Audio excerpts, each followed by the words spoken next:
하나님 말씀 빌립보서 4장 1절에서 7절까지 봉독하겠습니다. 그러므로 나의 사랑하고 사모하는 형제들, 나의 기쁨이요 면류가 아닌 사랑하는 자들아, 이와 같이 주 안에 서라. 내가 유오디아를 구원하고 순두개를 구원하노니 주 안에서 같은 마음을 품으라.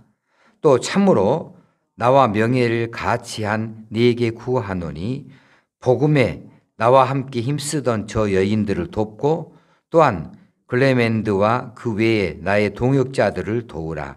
그 이름들이 생명책에 있느니라. 주 안에서 항상 기뻐하라. 내가 다시 말하노니 기뻐하라. 너희 관용을 모든 사람에게 알게 하라. 주께서 가까우시니라. 아무것도 염려하지 말고 다만 모든 일에 기도와 간구로 너희 구할 것을 감사함으로 하나님께 아뢰라. 그리하면 모든 지각에 뛰어난 하나님의 평강이 그리스도 예수 안에서 너희 마음과 생각을 지키시리라. 아멘. 오늘 말씀의 주제는 하나님의 평강입니다. 하나님의 평강이 예수 그리스도 안에서 너희 마음과 생각을 지키시리라. 이제 바울이 이 빌립보 교회를 참 사랑하지요. 지금까지 살펴본 대로 이 빌립보 성도들을 참 사모하고 있지요. 이 바울이 이 빌립보 교회를 생각하기를 아주 자신의 자식들처럼 그렇게 생각하고 있는 것 같아요. 그리고 자신이 가꾸어 놓은 잘 가꾸어진 논밭이나 혹시는 과수원을 바라보는 것처럼 아주 흐뭇해하고 기뻐하고 있는 것 같습니다. 바울이 그래서 이처럼 빌립보 교회 성도들을 말하면서 내가 사랑하는 이들이다. 내가 정말 사모하는 형제들이다. 그리고 이 빌립보 교회야말로 나의 기쁨이다. 나의 면류관이다. 면류관은 상급이라는 이야기죠. 자기가 애써서 가꾸어 놓은 어떤 하나의 결실물처럼 생각을 하고 있어요. 그래 바울이 정말 이 빌립보 교회를 자랑스럽게 여기고 있고 빌립보 성도들을 정말 기뻐하고 있다. 그렇게 보여집니다. 이 대목에서 여러분과 저는 뭘 자랑스럽게 생각할까? 나는 내가 자랑스럽게 생각한 것이 무엇이 있을까? 내 기쁨을 말해보라고 한다면 뭘까? 물론 나도 내 자녀들이 있으니까 내 자녀들이 좀 나의 보배처럼 또 나의 자랑거리이고 내 기쁨이 되어지고 그런 것들이 있지요. 그런데 하나님 앞에서 말입니다. 하나님 앞에서 내 자랑거리가 무엇일까? 여러분은 뭐가 자랑이에요? 어디? 명품백 자랑거리죠. 명품백 하나, 그거 하나 정도는 있어야 되잖아요. 한국 사회에서 살려면 그래도 우리 여성들이 50대가 넘으면 그래도 명품백은 하나씩 있어야 되니까. 그래서 며느리를 맞이할 때 그래도 명품백 하나는 가져와야 기본이라고 하잖아요. 그건 뭐 내가 그것을 좋아해서가 아니라 다 들고 다니는데 나만 안 들고 다니면 네 시어머니 좀 무시당한 것 같지 않냐.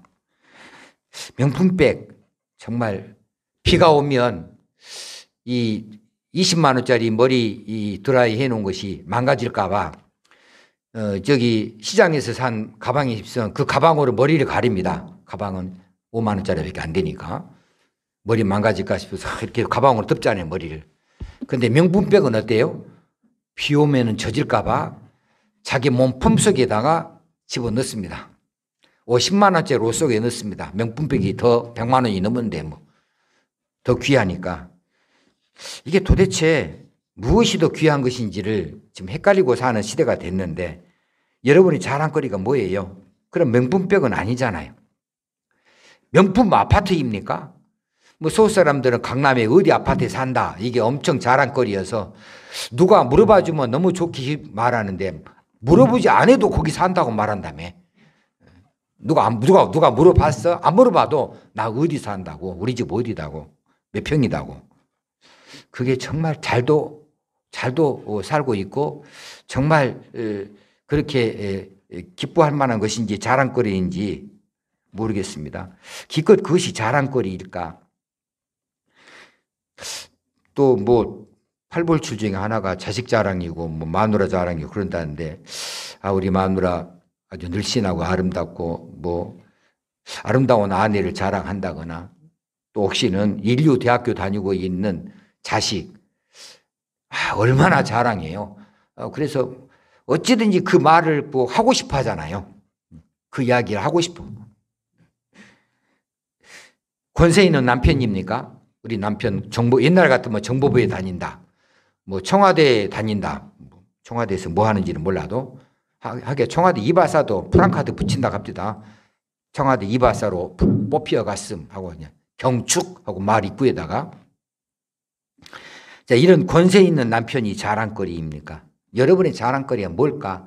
아니, 이 시간에 생각해 보게요. 집에 가서 생각하지 말고 지금 해보게요. 지금 여러분 자랑거리가 뭡니까? 여러분의 보배는 무엇입니까? 여러분이 기뻐하는 것이 무엇입니까? TV 보는 겁니까? 연속극 보는 겁니까? 나는 한때 우차사 참 좋아했는데 요즘엔 우차사 안 하니까. 야구를 참 좋아하는데 야구 본 지가 너무 오래됐고요. 그거 보는 것이 기쁨이었는데. 자, 이런 것들 세상의 것 말고, 세상의 것도 우리가 자랑거리, 보배거리는 따로 있겠지만은 정말 주님 앞에서 자랑거리를 내어보라고 말하면, 내가 가만히 설교 준비하다가 잠깐 멈춰서 생각해 봤어요. 주 앞에서 내 자랑거리를 내놔봐라. 없음. 아니, 없음이 아니지. 전혀 없음. 전혀 없음 해놓고 동그라미를 쳤어요. 없음 정도가 아니라고. 전혀 없음. 그러놓고 생각하니까 억울한 거예요. 그래서 내가 억지로 지어내는 것이 할 말이 있습니다. 내 자랑은 예수 그리스도입니다. 그래 놓고 내가 뿌듯한 거예요. 야, 나 대단한 믿음이다. 근데 그것은 하나님께서 내게 주신 것이고, 그거 말고 말입니다. 그거 말고 여러분이 자랑거리 한번 내보자고. 여러분이 보배처럼 생각하는 그거 내보자고. 어째 선교지에다가 예배당 몇 개 지었습니까? 아니면 단기 선교를 나가봤습니까? 무엇을 해봤습니까? 바울이 빌립보 교회를 참 자랑스럽게 생각했습니다. 보배처럼 생각했습니다. 정말 사랑했습니다. 그리고 그 형제들을 너무 사모했습니다. 그래서 나의 기쁨이요, 면류관이다. 면류관 머리에 쓰는 거잖아요. 상이다고, 상. 정말 하나님 앞에서, 사람들 앞에서, 이 빌립보 교회 좀 봐봐. 내가 수고하고 애쓰고 기도하고 갖고 왔는데 이렇게 멋진 교회가 됐어. 나도 우리 CM립 아가페 교회가 장년 예배를 드린다고 해서 사진을 보내왔는데 5명 드리더라고요. 그래서 내가 부끄러워서 성도들한테는 안 보여줬어. 5명 장년 성도. 그래서 지금 그 장년 성도 드린 지 벌써 한 2달 돼도 내가 아직 사진을 안 보여주잖아요. 엊그제 또 전화했어요. 내가 가서 사진 한번 찍어 와라 했더니 우리 안성교사가 지들을 바빠가지고 갈 틈이 없다고. 나는 한 10명이라도 되면 찍어놓고 그것 좀 보여주려고, 성도들한테 자랑하려고. 지난 1월 달에 우리가 12명이 가서 정말 수고하고 헌신했는데 그 결실이 나타났다 하고 자랑하고 싶은데, 그런 자랑거리 마음속에 있단 말이에요. 그런데 말입니다. 이 바울이 그처럼 자랑스럽게 생각하는 빌립보 교회에 문제가 생겼어요. 문제가. 두 여인네가 싸우는 거예요, 지금. 두 여인네가 지금 시샘을 하는 거예요. 유오디아하고 순두개하고. 순두부 아닙니다. 순두개입니다. 알 수 없어요. 문제는 무엇이 문제인지는 알 수 없어요. 근데 서로 여자들은 질투라고 하는 것이 맞겠죠. 남자들은 지시라고 할 수 있습니다. 여자들은 하여튼 서로 질투하고 시샘하고 해서 교회 분위기가 싸늘한 거예요. 그래요. 교회에서 큰 교회라도 그래요. 몇 사람이 다툼이 있고 서로 째려보고 다니고 말도 안 하고 다니면 그거 금방 전염됩니다. 금방 소문 퍼집니다. 그래서 분위기가 싸해져요. 그리고 이제는 이파 저파로 나뉩니다. 이제. 그래서 이쪽 그룹 딱 모이고 다니고 저쪽 그룹 딱 모이고 다니고 어깨 쫙 펴고 다니고 한 팀이 들어오면 한 팀이 슉 나가버리고 이렇게 세력 다툼으로까지 나가거든요. 그 참 남자들은 그냥 한바탕 붙어버리면 딱 그걸로 끝나는 여자들은 그 오래 가더라고. 이렇게 해서 그 자랑스러운 그 교회가 마음이 나뉘었어요. 이 바울이 얼마나 안타깝겠습니까? 그래서 이 마음이 나뉘는 것을 바울이 바라보면서 주 안에서 같은 마음을 품으라고 말한 거예요. 같은 마음을 좀 품어라. 같은 마음. 내가 유오디아를 구원하고 순두개를 구원하노니 야 유오디아야 내가 너한테 권면한다. 순두개야 내가 너한테 권한다. 주 안에서 같은 마음을 품어라. 근데 그 같은 마음의 핵심은 뭘까요? 너희 안에 이 마음을 품으라. 곧 그리스도 예수의 마음이니. 예수의 마음이겠죠. 너희들 같은 마음을 품어라. 예수의 마음으로 하나가 되면 다른 것은 다 그 안에서 해결되지 않겠습니까? 그러면 예수의 마음을 품고서 이 두 여인네만 지금 둘이 화해할 것이 아니라 이 교회 전체가 그런 분위기, 싸한 분위기, 나뉘어져 있는 그 마음들이 이제 하나로 녹아들어야 되겠는데 예수의 마음에 무엇을 닮아야 되는가? 간단하잖아요. 겸손이죠. 하늘 보좌를 버리시고 겸손히 낮아지시고 죽기까지 복종하신 그 겸손이죠. 그 마음을 품으라는 거죠. 그렇게 되어지면 이 교회가 이제 평안하게 되겠습니까? 안 되겠습니까? 우리의 다툼은요, 내가 너보다 낫다에 있어요. 내가 너보다 낫다. 그런데 네가 나 위에 꼭대기 올라서려고 그래야. 야, 네가 나한테 말을 그렇게 함부로 할 수 있어? 네가 나를 아무리 높여서 말해봐봐. 나 화 안 나. 그런데 네가 나를 깔아뭉개고 내 위에 있는 것처럼 말하면 그 말 때문에 나 기분 나빠. 우리는 무엇이든지 나보다 더 위에 있는 것을 견디지 못해요. 내가 위에 있어야지. 그래서 더 잘났다. 그러면 싫은 거예요. 어떤 사람들은 여자들은 같은 옷 안 입는다고 그러는데 누가 내 옷하고 똑같은 게 입고 오면 집에 가버린다고 하더라고. 성질 급한 사람이 가서 갈아입고 와야 돼요. 같은 꼴을 못 봐. 근데 나보다 더 나아버리면 진짜 못 보잖아요. 이게 무슨 마음일까? 이거 높아지려고 하는 마음. 잘난 척 하는 마음에서 나오잖아요. 이게 바로 딱 한 단어로 말하면 교만이죠. 교만.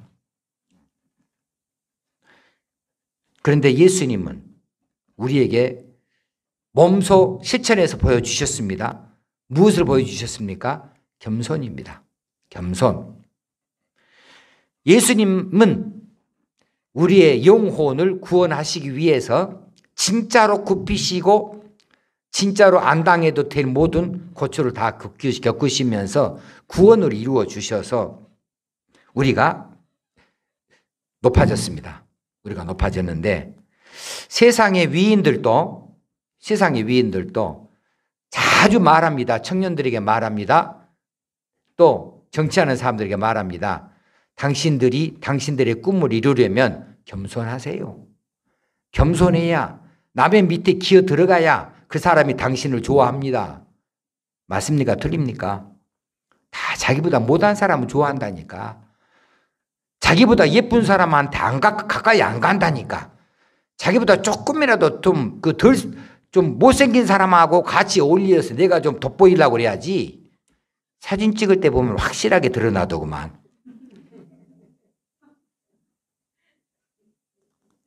자기보다 얼굴이 더 작은 사람 옆에 안 가려고 그래요. 사람들은 자기보다 낮은 사람을 마음 편하게 생각해. 좋아해.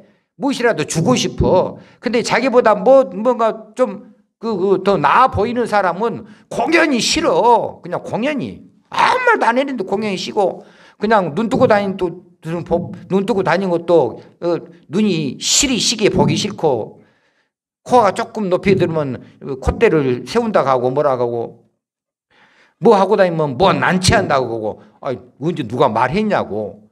자기 그렇게 여겨버린다니까. 나보다 낮게 보이는 사람은 무조건 깔아뭉개려고 그래요. 싫어요. 낮은 사람은 좋아해. 그러니 낮아집시다. 낮아지면 다 좋아할 거 아니에요.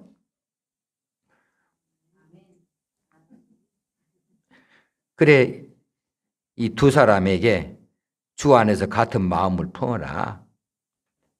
그리고 참으로 나와 멍에를 같이 한 네게 구하노니 복음에 나와 함께 힘쓰던 저 여인들을 돕고, 또한 글레멘드와 그 외에 나의 동역자들을 도우라. 그 이름들이 생명책에 있느니라. 지금 맨 마지막에 뭐라고요? 그 이름들이 생명책에 있다고. 뭔 말이에요? 하나님이 기뻐하신 자란 말입니다. 예수 그리스도의 피가 튀어간 사람들이에요.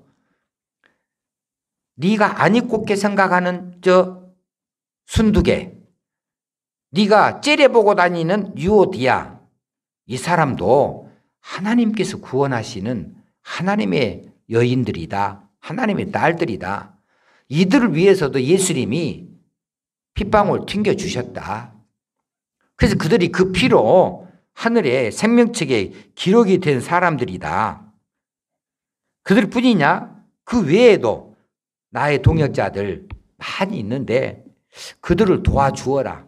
그들을 도와주어라. 그들이 복음을 위해서 얼마나 수고하느냐. 그들의 이름이 하늘의 생명책에 자랑스럽게 기록이 되어져 있는 사람들이다. 그러니 너희들 마음에 썩 안 들을지라도 그 부녀들을 도와라. 나의 동역자들을 도와라. 라고 말하고 있어요. 사람이 가만히 옆에 뜯어보면은 허물 없는 사람이 누가 있답니까? 다 허물이 있어요. 허물. 적당히 거리 띄워놓으면은 허물이 잘 안 보이죠. 그래서 저는 가능한 대로 적당히 좀 띄워놓고 살라고 합니다. 적당히 띄워놓고 너무 가까이 오면 내 주름살도 보이고 내 약점도 보이고 내 단점도 보이고 하니까 적당히 좀 띄워놓으면 사람마다 다 허물이 있어요. 가까이 가면 냄새난 것도 있어요. 그런데 누가 그 허물 없다고 자랑할 수 있겠습니까?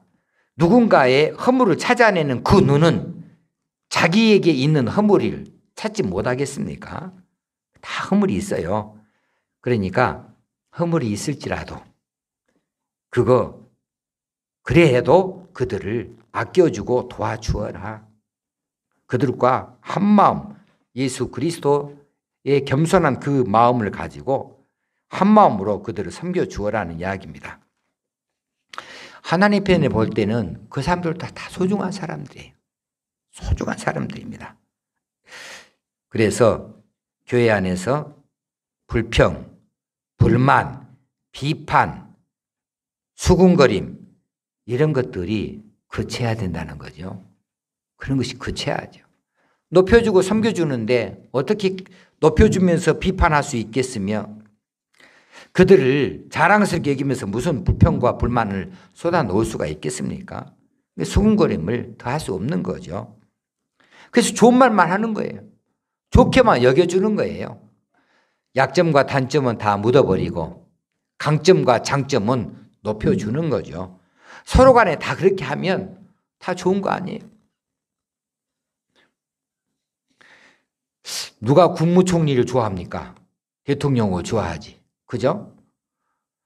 국무총리 좋아할 사람 누가 있어요? 제 2인자이지만 아이고 밑에가 얼마나 많은 사람이 밑에 있느냐. 그래도 기왕이면 대통령이지. 자기보다 더 위에 있는 것이 없어야지. 대통령이 되고자 하면 그러면 국무총리도 인정해 주어야 대통령도 인정받을 거 아니겠습니까? 우리 모두 다 하나님 편에 볼 때 다 소중한 사람이니 내가 하나님 앞에 소중하게 인정을 받으려면 하나님께서 소중하게 여기는 사람을 내가 높여줘야죠. 그래서 그 사람들의 이름들이 다 생명책에 있다고 말해주고 있어요. 자, 그래서 더 이상 교회 안에서 불평하기 없이 불만 나타내기 없이 비판하기 없이 그러면서 주 안에서 항상 기뻐하라고 나온 거예요. 그렇게 되면 주 안에서 항상 기뻐해라. 주 안에서 기뻐하라. 내가 다시 말하노니 기뻐하라. 이 빌립보서의 주제가 대주제가 기쁨이에요. 그런데 기쁨인데 어떤 기쁨이냐 하면 모든 것을 뛰어넘는 기쁨입니다.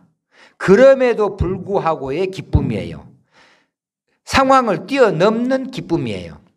그러니까 좋은 것만 기쁨으로 이기는 것이 아니고 슬픔도 기쁨으로 승화시키는 것, 괴로움도 기쁨으로 받아들이는 것, 이것이 빌립보에서 말하는 기쁨이에요.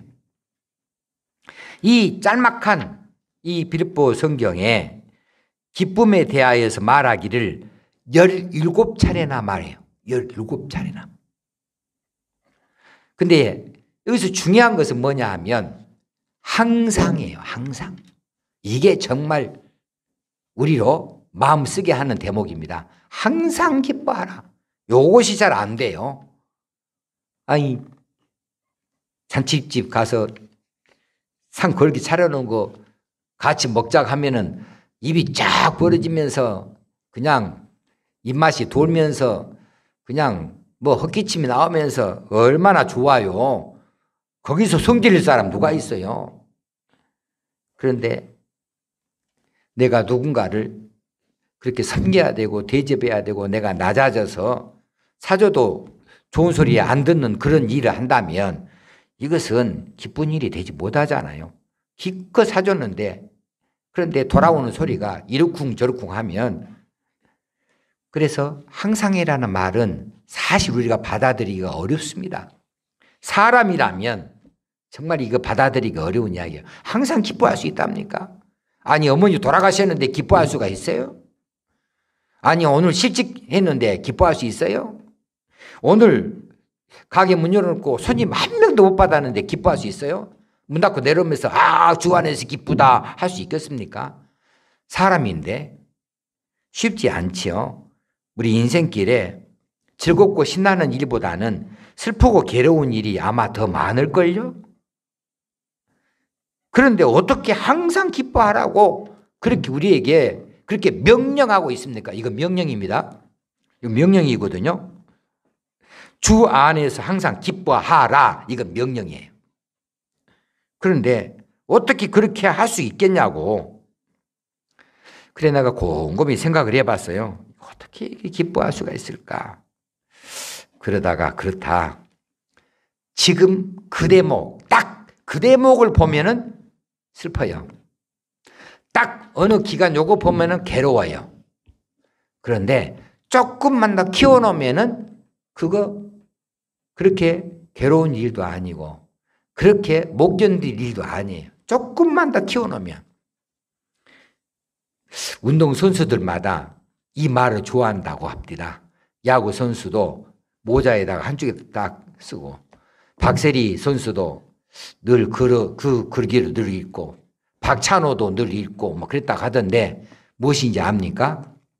이 또한 지나가리라.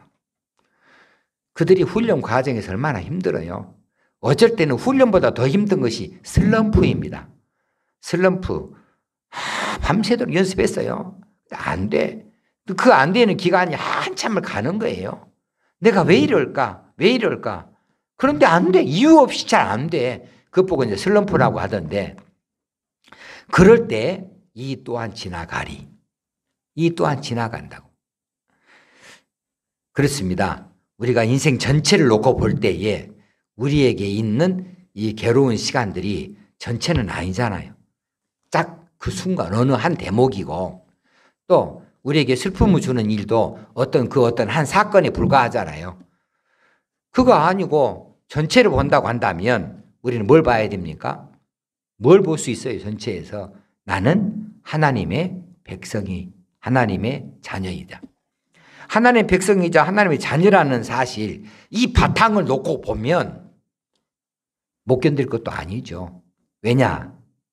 하나님이 내게 허락하시는 어떤 일이든지 의미 없는 것이 없다. 의미 없는 고난이 없다. 하나님께서 내게 주시는 어떤 사건, 내게 주시는 어떤 그 일들, 또 그것이 뭐 잘 되어지든지 못 되어지든지, 내게 시련을 주든지 환난을 주든지, 이 모든 것들이 의미 없이 있는 것은 없단 말이에요. 왜? 하나님의 자녀라는 관점에서 보니까 그래요. 세상들의 관점에서 그거 아니죠. 재수 없어서 그러죠. 뭐 조상 묘 잘못 써서 그렇고, 뭐 안 되라니까 그렇고, 뭐 운에 맡기고, 뭐 토정비결이 안 좋으니까 그러고 배수를 할지 모르지만은 우리는 어째요? 이것도 하나님이 주시는 고난이다. 그러면 이 또한 기쁨으로 받을 수 있는 거죠. 왜? 이 고난의 뒤끝에 훨씬 성숙한 내 모습을 볼 수 있을 테니까.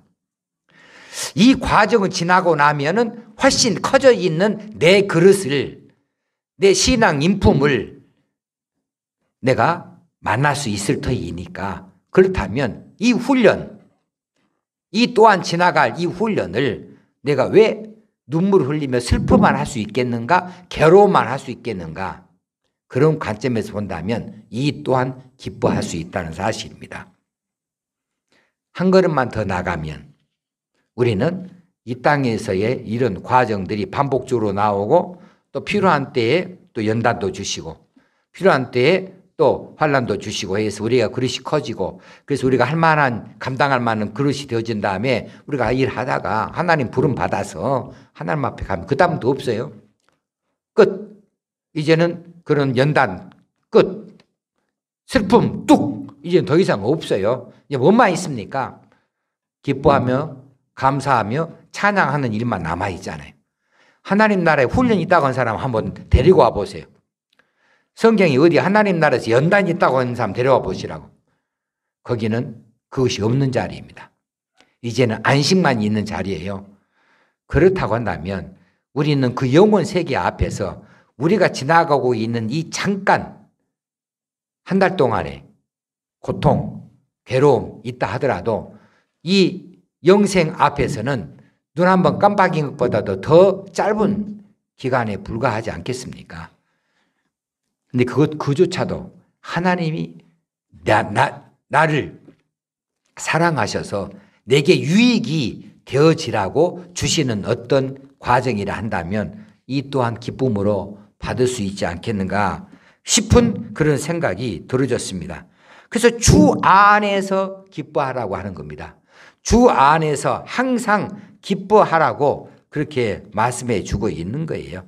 이것은 우리 성도들에게 나타나는 당연한 결과가 되어져야 되겠고, 이 명령은 마땅히 받들어 섬겨야 할 명의 것으로 믿어서 우리가 날마다 암송하잖아요. 항시범, 항상 기뻐하라, 쉬지 말고 기도하라, 범사에 감사하라. 그래서 맨 먼저 1번이 뭐예요? 항상 기뻐하라, 항상 기뻐하라. 어려운 일을 만나도 기뻐하시고 괴로운 일을 만나도 기뻐하시기 바랍니다. 그 과정에서, 그 기뻐하는 과정에서 하나님께서 부여하신 의미를 알게 되어줄 줄로 그렇게 믿습니다. 자, 그래서 이제 영혼이라는 측면에서 본다면은 이 한순간의 일이고 잠깐 동안의 일이에요. 재림의 날을 바라본다고 한다면 이런 기간일지라도 우리는 기뻐할 수가 있습니다. 그래서 5절에서 주께서 가까우시니라가 나온 겁니다. 주께서 가까우시니라. 너희 관용을 모든 사람에게 알게 하라. 이 관용이라는 말은 뭡니까? 용납이라는 말하고 바꿀 수 있겠죠? 용납해 주어라. 있는 그대로를 받아 주어라. 인정해 주어라. 그냥 자꾸 틀렸다고 찍지 말고 비판만 하지 말고 있는 그대로 그냥 받아줘. 저 사람이 못 고치면 내가 고친 것이 더 쉽지. 저 사람이 에게 고치라 하는 거 못 고치잖아요. 그냥 받아줘. 그대로 있는 그대로 그냥 받아줘 버려. 성질 급한 사람은 성질 급한 대로, 게으른 사람은 게으른 사람대로 다툴 것이 아니라 그냥 받아주자고. 우리가 사랑이 있다 한다면 관용이 있어야 돼요. 받아줄 수 있어야 돼요. 넉넉하게 받아줄 수 있어야 되거든요. 그래야 사랑 있는 사람 되지 않겠습니까? 그 사랑, 그 관용을 모든 사람에게 알게 하라. 그래서 세상 사람들이 그 일로 인하여서 너희들이 내 제자인 줄을 알리라. 요한복음 15장에 나온 이야기죠. 세상 사람들이 그 일로 인하여서 너희들이 내 제자인 것을 알아차리게 해. 그래서 우리가 사랑을 나타내는 일의 첫걸음으로 이런 관용도 필요하다, 그 말씀이죠. 그러면서 주께서 가까우시니라. 그것이 길어봤자 얼마나 길겠냐. 주님이 모시는 그날, 재림의 그날 이후로부터 영원 세계로 들어가고 된다고 하는, 우리는 그런 것을 믿고 사람들이고 그것을 기다리는 사람들인데 주님이 가까우셨다. 그래서 아무것도 이제는 염려하지 말고 다만 모든 일에 기도와 간구로 너희 구할 것을 감사함으로 하나님께 아뢰라. 우리가 이렇게 기도할 수 있어야겠습니다. 기도. 쉬지 말고 기도할 수 있어야겠는데 아무것도 염려하지 말라. 모든 일에 이제 기도와 간구로 구할 것을 감사함으로 하나님께 아뢰는 일. 그래서 우리가 기도로 풀어가야죠. 결국은 기도로 풀어가는 것.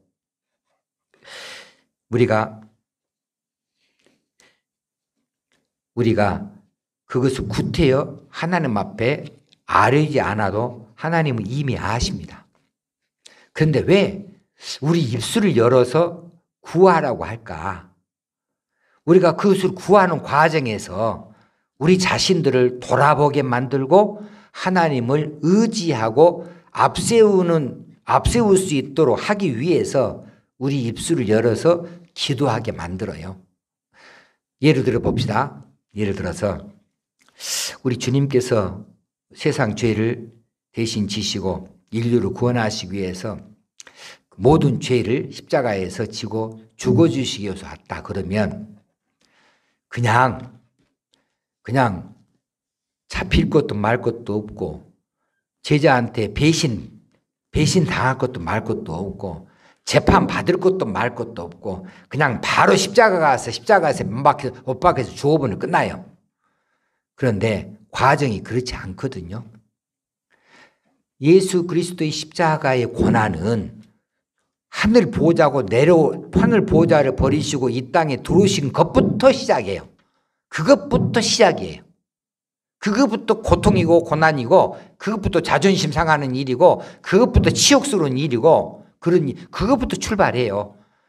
그런데 사람 앞에 재판을 받아야 됩니까? 심판하실 그분이 장차 심판주로 오실 그분이 사람 앞에 가서 재판을 받아야 되고 뭐 돌림방 하듯이 제사장 이리 왔다 저리 왔다 왔다리 갔다 그래놓고 마지막으로 또 로마 총독에게까지 가서 재판을 받아야 되시겠냐고. 이것들이 다 과정이에요. 이것들이 다 필요한 것이다고. 그래서 우리가 그냥 하나님 알아서 해 주십시오 한마디 끝나버리면 하나님 다 해줄 것 같으면 뭐라고 우리가 기도한답니까? 근데 일일이 기도하라고 하잖아요. 세밀하게 기도하라고 하잖아요.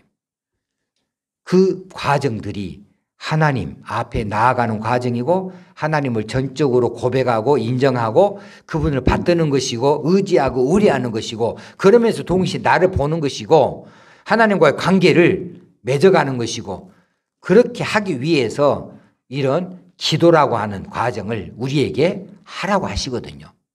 안 그러면 태어나서 세례 받으면서 하나님 내 일생은 하나님 앞에 바칩니다. 하나님 알아서 해 주십시오. 내게 나타나는 모든 일들 위험할 때는 건져주시고 필요할 때는 주시고 믿습니다. 아멘 하고 끝나면 죽을 때까지 기도 안 하고 살게? 그렇게 안 하신다고.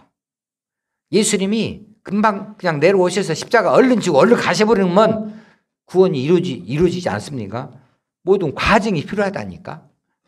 다 의미가 있다고. 우리에게 있어서도 마찬가지 다 의미가 있는 줄 알아야 되겠습니다. 하나님께서 우리를 향하여 가장 크게 바라보시는 것이 무엇일까? 바울이 빌립보 교회를 향해서 가장 크게 바라보는 것이 무엇일까? 무엇입니까?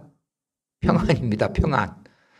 바울이 그처럼 자랑스럽게 생각하는 빌립보, 사랑하고 사모하는 형제들, 바울의 기쁨이고 멸류관인 이 빌립보 교회가 어쩌기를 바래요? 바울은 평안하기를 바래요.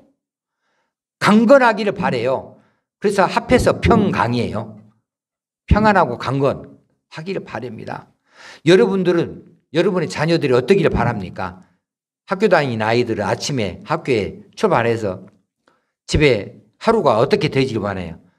우리 아이가 학교 가서 남한테 무시당하지 않고 따돌림 받지 않고 두들겨 맞지도 않고 선생님한테 지적질 당하지도 아니하고 공부 딴짓거리 하지 아니하고 공부 열심히 잘하고 선생님께 인정받고 친구들에게 참 그 칭찬 친구들이 좋아하고 그렇게 해서 저녁에 공부 다 마치고 기쁨으로 안전하게 집에 귀가해서 딱 씻고 숙제한다고 공부한다고 앉아있는 거 이거 더 이상 바라는 사람이 있으면은 그 무리예요.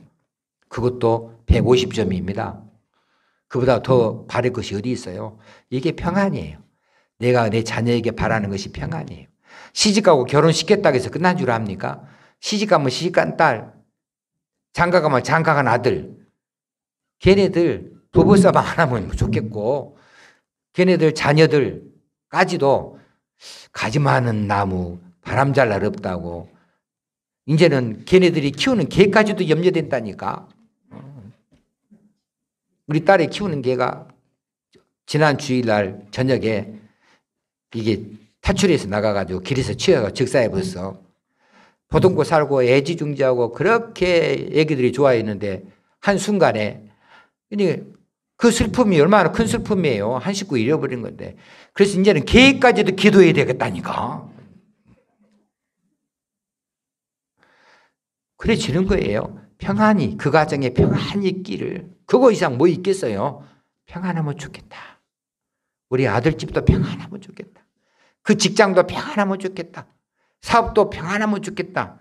그런 것처럼 하나님께서 우리를 향해서 똑같이 그렇게 마음을 먹으십니다. 평안하면 좋겠다. 너희에게 평강이 있으라. 하나님의 평강이 너희에게 있을지어다. 이것같이 좋은 축복이 없어요. 하나님 우리가 평안하기를 원하십니다. 우리가 강건하기를 원하십니다. 그래서 우리가 평강을 하나님의 평강이 우리에게 나타나기를 그렇게 바울이 지금 빌어주고 있는 거죠. 7절에 그리하면 모든 지각에 뛰어난 하나님의 평강이 그리스도 예수 안에서 너희 마음과 생각을 지키시리라. 하나님은 아가페 교회가 평안하기를 바라십니다. 하나님은 아가페 교회 성도들의 직장과 사업터가 평안하시기를 원하십니다. 아가페 교회 모든 부부들, 이 부부 사이가 평안하고 가정이 평안하기를 바라십니다. 세상이 아무리 시끄러워도 주변이 아무리 복잡하고 환란이 닥쳐오고 코로나가 아무리 기승을 부린다 할지라도 하나님께서는 우리의 심령이 평안하기를 원하십니다. 강건하기를 원하십니다. 그래서 하나님의 평강이 우리 가운데 넘쳐나는 것만큼 귀하고 아름다운 일이 없어요. 이거 이만한 복이 없어요. 그래서 우리가 기도의 순서를 하나님 오늘 또 매출이 얼마만큼 오르게 하시고가 아니라 하나님 오늘 또 내 사업장이 평강이 넘치기를 원합니다. 이 기도가 먼저 있어요. 돈보다 먼저 아니에요. 돈 많이 벌었어도 마음에 평안이 없어 봐요. 그 돈 의미 없는 돈입니다. 돈보다는 먼저 평강이 있어야죠. 내 마음에 평안함이 있어야 되고 내 마음에 콧노래가 나오죠. 내 마음에 한 노래 있어 늘 즐겁게 늘 부르네. 그래서 그 평안을 우리가 콧노래로 부를 수 있어야 되지 않겠습니까? 하나님의 최대 관심사가 내 마음의 안에 있는 평안입니다. 평강입니다. 우리 가정의 평강이고 이 교회의 평강이죠. 이 하나님의 평강이 오늘 수요 밤집회에 나오신 여러 모든 분들에게 넘쳐날 수 있게 되어지기를 주의 이름으로 축원합니다. 기도하겠습니다. 하나님 아버지 은혜와 사랑을 감사합니다. 오늘도 우리에게 말씀하여 주신 이 모든 일을 통하여 우리 심령 안에 평강이 넘쳐날 수 있게 되어지기 원합니다. 우리 자랑거리가 무엇인지 다시 한번 돌아볼 수 있기 원합니다. 우리가 주 안에서 같은 마음을 품고 있는지 다시 한번 돌아보게 되어지기 원합니다. 주 안에서 항상 기뻐하고 교회 안에서 정말 항상 높여주고 스스로 낮아지는 이런 일을 통하여 그의 평안을 나타내는 일이 있는지를 돌아볼 수 있기 원합니다. 우리 주님 재림이 가까우셨는데 이제 우리가 영원한 하나님 나라의 백성으로 그 영원한 나라에서 정말 진짜 감사와 기쁨과 평안 가운데에서 안식하게 되어질 것을 내다보면서 이 또한 지나가리 잠시 있는 환난도 지나가고 잠시 있는 눈물의 시간도 지나가는 줄로 믿고 그조차도 하나님께서 우리에게 허락하신 일이면 그것이 우리를 세우는 일이고 우리에게 유익이 되어지는 일인 줄 알아서 기쁨으로 받게 되어지기를 원합니다. 이제 예수의 제자인 것을 사람들로 알게 하도록 우리가 사랑하고 서로 용서하고 받아줄 수 있는 저희들 사랑의 실천자 되게 하여 주옵소서. 우리 주님 예수님 이름으로 기도합나이다. 아멘.